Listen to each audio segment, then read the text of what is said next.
Hello বন্ধুরা, এখন আমরা বিন্যাস সম্পর্কিত আরেকটি সূত্র নিয়ে কথা বলবো।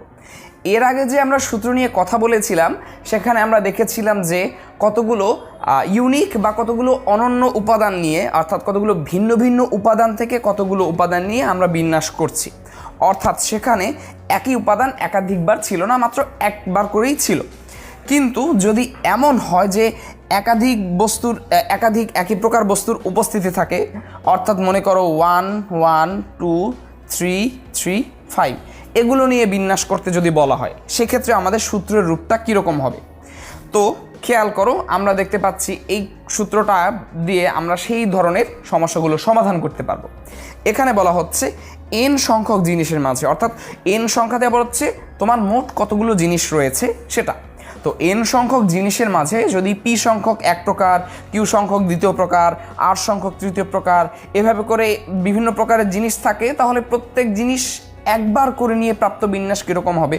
মনে করো এই যে আমরা দেখতে পাচ্ছি এখানে 1 2 3, বা আমরা যদি ABCD দিয়ে করি আর কি, A A B B B C D D E, অর্থাৎ আমরা দেখতে পাচ্ছি এখানে আমাদের মোট কতগুলো উপাদান আছে, 1 2 3 4 5 6 7 8 9, অর্থাৎ আমাদের n হচ্ছে এখানে 9টি। অর্থাৎ এই 9টি জিনিসের মধ্যে আমরা দেখতে পাচ্ছি A প্রকারের জিনিস আছে দুটি, B প্রকারের জিনিস আছে 3টি, C প্রকারের 1টি, D প্রকারের আছে হচ্ছে আমার 2টি এবং E প্রকারের আছে মাত্র 1টি। তো n সংখ্যক জিনিসের মাঝে যদি p সংখ্যক এক প্রকার, q সংখ্যক দ্বিতীয় প্রকার এবং r সংখ্যক তৃতীয় প্রকার জিনিস থাকে, বা এরকম করে চতুর্থ প্রকার অন্য জিনিসও থাকা সম্ভব।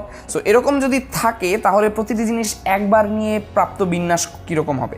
অর্থাৎ এখন আমরা যতগুলো আছে সবগুলোই ব্যবহার করে বিন্যাস তৈরি করব, কিন্তু প্রত্যেকটা জিনিস মাত্র একবার নেব। অর্থাৎ এখানে 3টা বি থাকা সত্ত্বেও আমরা কেবলমাত্র একটা বি বিবেচনা করব।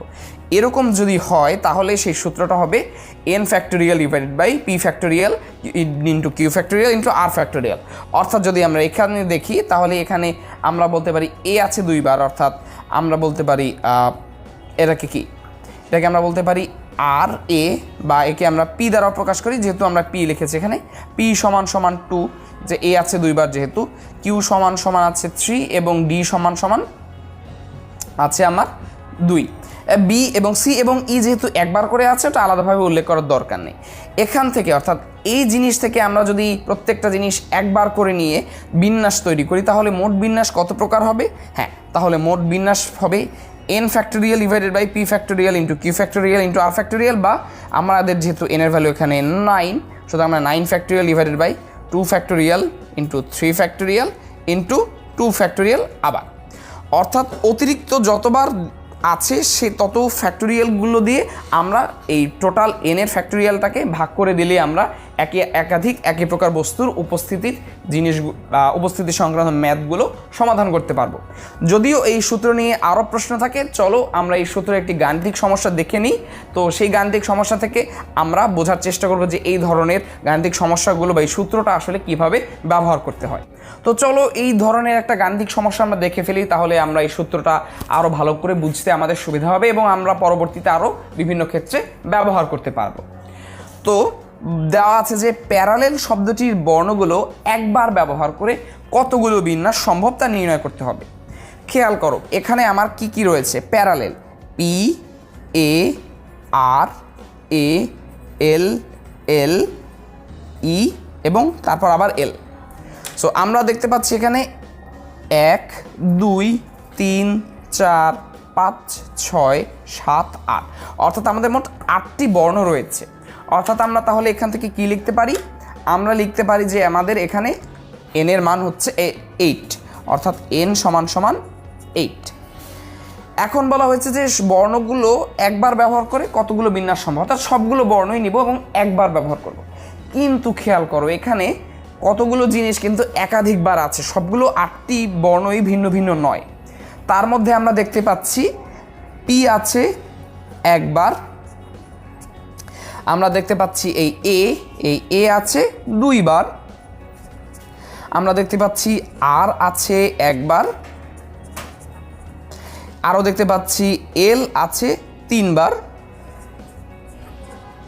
এবং সবশেষে e আছে একবার ই আর এলটা একটু আলাদা করে লিখলাম, এই এল হচ্ছে এই ই, সো ই আছে একবার। সো আমরা দেখতে পাচ্ছি যে এখানে এই এ এবং এল দুবার করে, মানে দুবার এবং তিনবার করে আছে, তাই সবগুলো বর্ণ একবার করে নিয়ে বিন্যাসের সূত্রটা কি ছিল আমাদের? সুতরাং সবগুলো বর্ণ একবার করে নিয়ে প্রাপ্ত বিন্যাস, সবগুলো বর্ণ একবার করে নিয়ে প্রাপ্ত বিন্যাস সমান সমান আমরা কি পাবো? আমরা খেয়াল করো, এখানে আমাদের এন আছে কত? এন ফ্যাক্টোরিয়াল বাই আমরা বলেছি P factorial into Q factorial into R factorial. আমরা সূত্রটা দেখেছি এবং আরও যেতে পারে, এখানে শুধু আর না, আরও অনেক বেশি কিছু জিনিস একাধিকবার থাকলে আমরা সেটাও নিয়েও কাজ করতে পারবো। কিন্তু এখানে যেটা হয়েছে, এখানে দুটি জিনিস মাত্র দুবার আছে, সুতরাং আমাদের পি এবং কিউ পর্যন্ত ব্যবহার করলেই হবে, আর এর প্রয়োজন হবে না। সুতরাং আমরা দেখতে পাচ্ছি এখানে এন এর মান হচ্ছে 8 ফ্যাক্টোরিয়াল ডিভাইডেড বাই আমাদের এ আছে দুইবার অর্থাৎ 2 ফ্যাক্টোরিয়াল ইন্টু এল আছে 3 বার ইন্টু 3 ফ্যাক্টোরিয়াল। এটা যদি আমরা ক্যালকুলেটরে মান বসাই তাহলে খুব সহজেই আমরা দেখতে পাবো যে প্যারালেল শব্দটির বর্ণগুলো একবার করে ব্যবহার করে 3360 অর্থাৎ 3360টি বিন্যাস সম্ভব।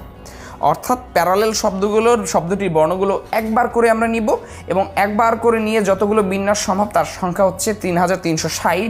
খেয়াল রাখতে হবে যে এখানে যেহেতু এ এবং এল যথাক্রমে দুইবার এবং তিনবার এসেছে, তাই টোটাল এন ফ্যাক্টোরিয়াল থেকে আমাদের এই দুটির 2 ফ্যাক্টোরিয়াল এবং 3 ফ্যাক্টোরিয়াল ভাগ করে এই দুটি আলাদা করে দিতে হবে। তাহলে আমরা খুব সহজেই এই ধরনের গাণিতিক সমস্যাগুলো সমাধান করে ফেলতে পারবো। আশা করি তোমাদের কাছে বিষয়টি পরিষ্কার হয়েছে।